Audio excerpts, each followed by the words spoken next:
right, Mischa, you recently, with your colleague, released a policy paper looking at organic standards and certification in Canada. Can you tell us a little bit about that paper? Sure. What we revealed, and part of this is from my experience as an organic inspector in Canada, what we revealed is that there's no testing. That the standard, a lot of people say, well, it's rigorous. Well, sure, in verbosity and in page count, it's very rigorous, and I can attest that a lot of farmers I met over the years really don't appreciate that kind of rigorousness.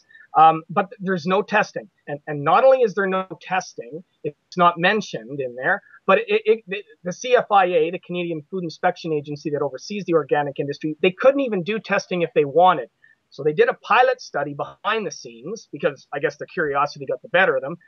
And they found that 24% of the samples they tested contained inordinate levels of prohibited substances, prohibited under organic management. So they suppressed the results. And that really, when I heard about that really came as no surprise to me because, as I say, I had experience in the organic industry and I knew there was no testing. And as I say, they can't even do testing for enforcement, even if they want to. The verbiage isn't even in there. Okay. And so what the CFIA does do, and they defend themselves all the time on this basis, is that they do test organic food the same way they test regular food. They just leave out the second part of the sentence. So for regular food, as I'm sure you might have heard, there are MRLs, maximum residue levels. Mm-hmm. So for any substance approved for use on food, there's a level over which you can't go because then it's not deemed food anymore. So whether we're talking about Roundup or some processing aid, whatever in the manufacturing of food, whatever it is, there are limits for everything. And you would assume that for organic food, those limits would be much lower, if not zero, but they're not. So the only kind of testing they do, Lyndsey, is the same kind of testing they're doing for regular food to make sure it's safe, that it's not toxic, that it doesn't contain lethal pathogens. Great. I mean, I hope they would do that. But if it's organic, surely there should be a higher level of testing as well, and there's not. And so now you mentioned in your paper sort of that this undermines the organic industry within Canada. And to maybe back up a bit, I mean, philosophically speaking, you're not saying we shouldn't have an organic industry in Canada. You're saying if we're going to have it, then let's make sure the regulations are in place and the checks are in place so that the consumer is actually buying something that's differentiated from conventional food. Is that accurate? Exactly, Lyndsey. Yeah. When our report came out, I was immediately accused, as was Patrick Moore, the co-author, accused of being against the Canadian organic industry, or worse, that we're against Canadian organic farmers. Far from it. The opposite's the case. Organic farmers, because of the laxity of these regulations, they're lucky if they fill 20 or 30% of the $2.8 billion per annum market in Canada for organic food.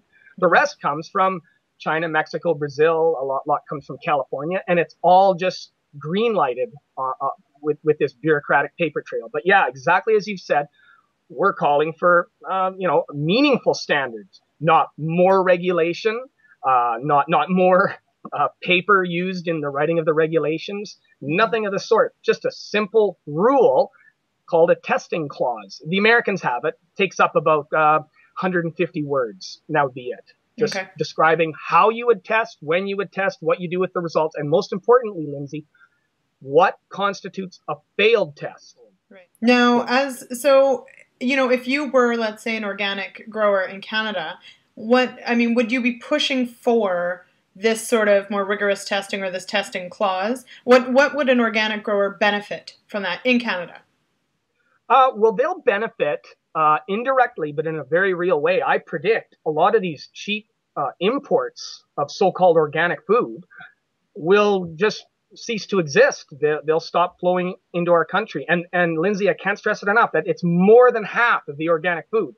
Mm-hmm. And we know that because the CFIA won't give us the trade balance for the organic industry. Right. I mean, they know within a bushel everything else, whether it's wheat, canola, or beef, they know how much we're importing versus exporting. But when it comes to organics, which they've been overseeing since 2009, suddenly they pull a blank. They just look at you as if you're asking a funny question. Mm-hmm. And so that's why I estimate it's got to be over half of the $2.8 billion worth of organic food sold in Canada is imported. And it's certified, Lyndsey, if you can believe it, in the foreign land, in the field, before it's even harvested. It's certified according to CFIA regulations, and it bears the CFIA's logo before it even leaves the country. Right. So it comes to our shores sort of pre-approved.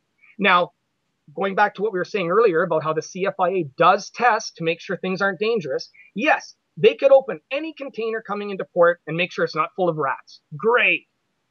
We expect them to do that. Make sure there's no E. coli, make sure MRLs are being observed, but there is no scrutiny given to imports.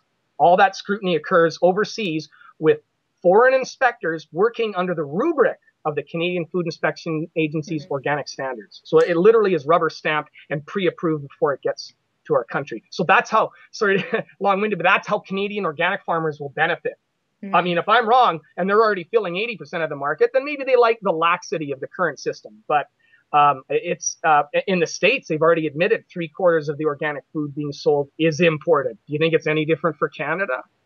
Right. And I mean, and part of that is simply, you know, if someone's going to demand organic bananas, we don't grow conventional bananas. So depending on what you're shopping for, an import market is the only market you're going to access it in. However, there's certainly a huge variety of foods that we grow here in Canada under organic systems that if you are looking for that choice, there would be a Canadian choice, but that's not necessarily what you see in the grocery store.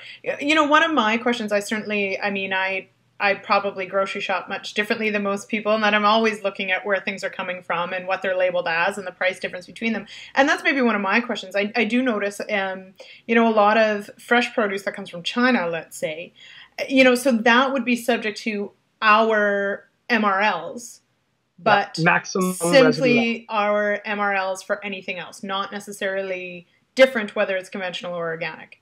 But what's the likelihood of something like that being tested? Like, let's say snow peas, for example. Yeah. Would that would be a random testing to ensure MRLs by our standards? Yeah, it's very low for regular food. It's like in the realm of 0.001%. So they open containers at a rate of, say, 1 in 1,000, as I understand, right? Bulk containers, and then they don't go through that container with a fine-tooth comb unless they find something like a rat. Now the whole container has to go through. But once they open a container, they just randomly pull a few packages out. So if there's 1,000 containers, 1,000 packages in a container, and they open one out of every 1,000th container, yeah, you're dealing in the realm of fractions of a fraction. That's in the regular food industry, and yes, some of those could be organic, but there's no higher threshold. Also, just briefly, I mean, you're absolutely right. When it comes to things like bananas and olives, expect those to be imported here in frigid Canada. Yeah. But what about flax, Lyndsey? Why are we importing flax, organic flax, CFIA certified organic flax from China? It's certified by the CFIA in China by Chinese inspectors before it leaves China. Don't you think we grow enough flax here? Now, I don't want trade embargoes. I don't want tariffs to protect the Canadian organic flax grower, but we'll do just fine as long as it's fair. Another one is apples. Yes. Whole certified organic apples from China. Not apple juice or apple sauce, which, you know, even that some people say that's not fair, but you know, that's global trade. You go where the price is the best. And I don't care if Whole Foods goes to China for those items.